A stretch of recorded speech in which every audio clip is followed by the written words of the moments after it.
paz do Senhor, explicando a Bíblia comigo, Pastor Carlos.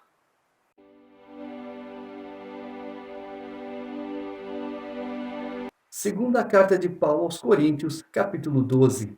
Se é necessário que me glorie, ainda que não convém, passarei as visões e revelações do Senhor. Conheço um homem em Cristo que, há 14 anos, foi arrebatado ao terceiro céu. Se no corpo ou fora do corpo, não sei, Deus o sabe. E sei que o tal homem, se no corpo ou fora do corpo, não sei, Deus o sabe, foi arrebatado ao paraíso e ouviu palavras inefáveis, as quais não é lícito ao homem referir. De tal coisa me gloriarei, não, porém, de mim mesmo, salvo nas minhas fraquezas. Pois, se eu vier a gloriar-me, não serei nécio, porque direi a verdade, mas abstenho-me para que ninguém se preocupe comigo mais do que em mim vê ou de mim ouve. Paulo está dando testemunho de João. Conheço um homem que foi arrebatado até o terceiro céu. Onde é? O primeiro é onde estão os pássaros. O segundo, onde estão as estrelas. E o terceiro já é o reino celestial. Está fora desse escuro, desse espaço que nós vivemos. E não sei se em corpo, não sei se em espírito, mas João foi até lá. Só Deus sabe como que João foi para lá. Só Deus sabe como que Deus levou João até lá. E há 4 modos como Deus fala com você. O primeiro é a Bíblia. Você lê e Deus fala, Deus revela. O segundo é quando Deus envia um profeta. Manda o Senhor te dizer. O terceiro é quando o próprio Deus toma a boca do profeta para falar com você. Assim digo eu para você. E o quarto modo é quando Deus fala algo em particular. Só você ouve. Mas aí então Deus está te dando uma ordem para que você faça. E faça quando Deus mandar. E para que não se ensoberbecesse com a grandeza das revelações, foi-me posto um espinho na carne, mensageiro de Satanás, para me esbofetear, a fim de que não me exalte. Por causa disto, 3 vezes pedi ao Senhor que o afastasse de mim. Então ele me disse: A minha graça te basta, porque o poder se aperfeiçoa na fraqueza. De boa vontade, pois, mais me gloriarei nas fraquezas, para que sobre mim repouse o poder de Cristo, pelo que sinto prazer nas fraquezas, nas injúrias, nas necessidades, nas perseguições, nas angústias, por amor de Cristo, porque quando sou fraco, então é que sou forte. Paulo está dizendo sobre o espinho na carne. Quem é esse espinho na carne de Paulo? Estevão, já expliquei isso lá atrás.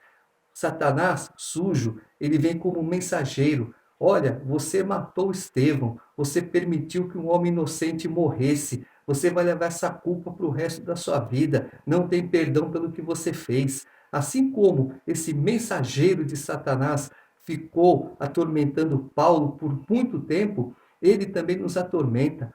Somos lavados e remidos pelo sangue de Jesus, mas o inimigo fica: olha o que você fez, olha o que você deixou de fazer, olha o que você podia ter feito, olha os erros que você cometeu, e não sei o que, não sei o que lá, um monte de coisa. Para quê? Para que nós não tenhamos mais a visão que Deus tem para a nossa vida. Olha, Deus tem isso para mim, Deus tem aquilo, mas isso que eu fiz no passado me prejudica, então eu não consigo andar daqui para lá. Mas é como Deus fala: esforça-te e tem de bom ânimo.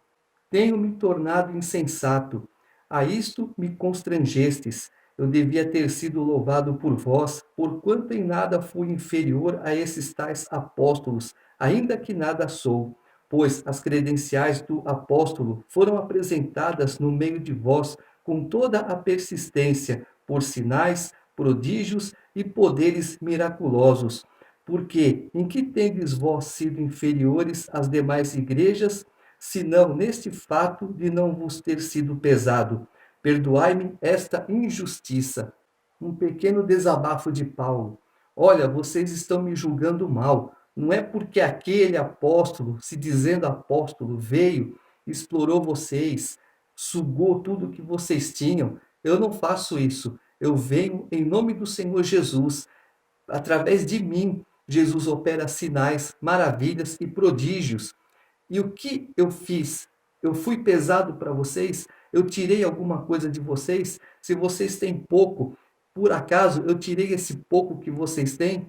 Não, de modo algum. Então, se eu fui injusto com vocês em alguma coisa, perdoa essa injustiça.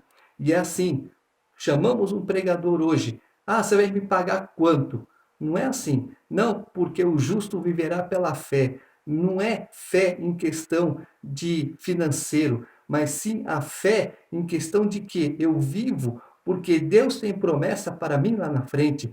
Deus tem algo para mim lá na frente. É por isso que eu vivo. Eu não vivo para sugar os outros. Ah, porque aquele irmão tem dinheiro, porque aquela irmã é rica, é milionária, então eu vou ficar grudado neles e sugar o que eles têm. É errado. Porque aquele irmãozinho trabalha, eu não trabalho, eu vou ficar grudado nele e arrancando o que ele tem. Está errado. Você não tem que fazer nada disso. O justo viverá pela fé. Pela fé em quê? Deus tem promessa na minha vida. Então, eu estou enxergando lá na frente. Eu estou vivendo pelo que Deus tem para mim lá na frente. Totalmente diferente. Eis que pela terceira vez estou pronto a ir ter convosco, e não vos serei pesado, pois não vou atrás dos vossos bens, mas procuro a vós outros. Não devem os filhos entesourar para os pais, mas os pais para os filhos. Eu de boa vontade me gastarei, e ainda me deixarei gastar em prol da vossa alma. Se mais vos amo, serei menos amado? Pois seja assim. Eu não vos fui pesado, porém, sendo astuto, vos prendi com dolo. Porventura vos explorei por intermédio de algum daqueles que vos enviei, roguei a Tito e enviei com ele outro irmão. Porventura Tito vos explorou? Acaso não temos andado no mesmo espírito? Não seguimos nas mesmas pisadas? Há muito pensais que nos estamos desculpando convosco. Falamos em Cristo perante Deus, e tudo, ó amados, para a vossa edificação. Temo, pois, que indo ter convosco, não vos encontre na forma em que vos quero, e que também vós me acheis diferente do que esperáveis, e que haja entre vós contendas, invejas, iras, porfias, detrações, intrigas, orgulho e testemunhos.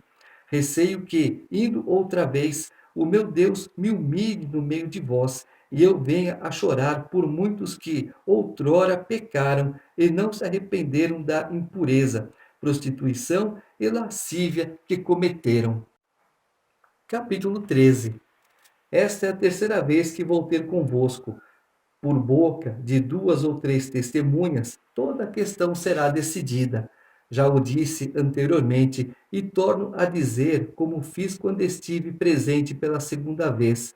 Mas agora, estando ausente, o digo aos que outrora pecaram e a todos os mais que, se outra vez for, não os pouparei, posto que buscais prova de que em mim Cristo fala, o qual não é fraco para convosco, antes é poderoso em vós, porque de fato foi crucificado em fraqueza. Contudo, vive pelo poder de Deus, porque nós também somos fracos nele, mas viveremos com ele para vós outros pelo poder de Deus. Examinai-vos a vós mesmos se realmente estáis na fé. Provai-vos a vós mesmos, ou não reconheceis que Jesus está em vós, se não é que já estáis reprovados. Mas espero reconheçais que não somos reprovados.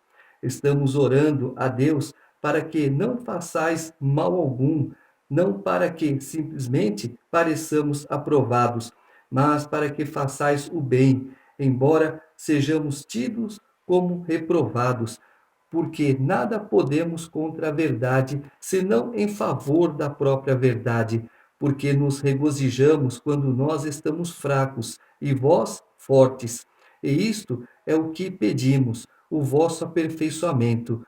Portanto, escrevo estas coisas, estando ausente, para que, estando presente, não venha a usar de rigor, segundo a autoridade que o Senhor me conferiu, para edificação e não para destruir. Quanto aos mais irmãos, a Deus, aperfeiçoai-vos, consolai-vos, sede do mesmo parecer, vivei em paz, e o Deus de amor e de paz estará convosco. Saudai-vos uns aos outros com ósculo santo. Todos os santos vos saúdam. A graça do Senhor Jesus Cristo e o amor de Deus e a comunhão do Espírito Santo sejam com todos vós. A situação é essa. Aconteceu um fato? Sim. Então eu preciso de 2 ou 3 testemunhas, no mínimo. Uma só não resolve. Há casos em que uma testemunha, olha, pastor, aconteceu isso. O senhor pode ir em tal lugar, tal hora que o senhor vai ver. O pastor foi em tal hora, em tal lugar, e realmente tudo que ele viu foi o que aquela pessoa falou. Nem uma vírgula, nem um ponto a mais e nem a menos. Aí o que ele fez? Chamou o obreiro e deu uma bronca no obreiro pela atitude dele. Agora, existem 2 ou 3 testemunhas que se juntam para falar o quê? Em verdades. E Paulo está falando, eu não posso ir contra a verdade, eu vou a favor da verdade. Não tenho como eu ir contra, porque uma hora a verdade ela aparece. E aí, eu falei a mentira, eu fui contra, como que eu fico nessa situação? Tinha necessidade? Não. Então, vocês não estão acreditando no que eu estou falando. Ah, será que Cristo fala pela boca de Paulo? Sim, fala. Porque qual o motivo da dúvida? Porque Paulo é quieto? Porque Paulo é calado? Porque Paulo não sai pulando por aí? Porque Paulo não arrebenta a muralha? Porque Paulo não quebra as coisas? Porque Paulo não grita? Porque Paulo não esperneia?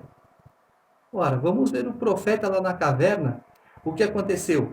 Veio uma tempestade, veio um terremoto, veio um tufão, veio um furacão, veio um monte de coisa. Ele achou que Deus estava no meio do barulho todo.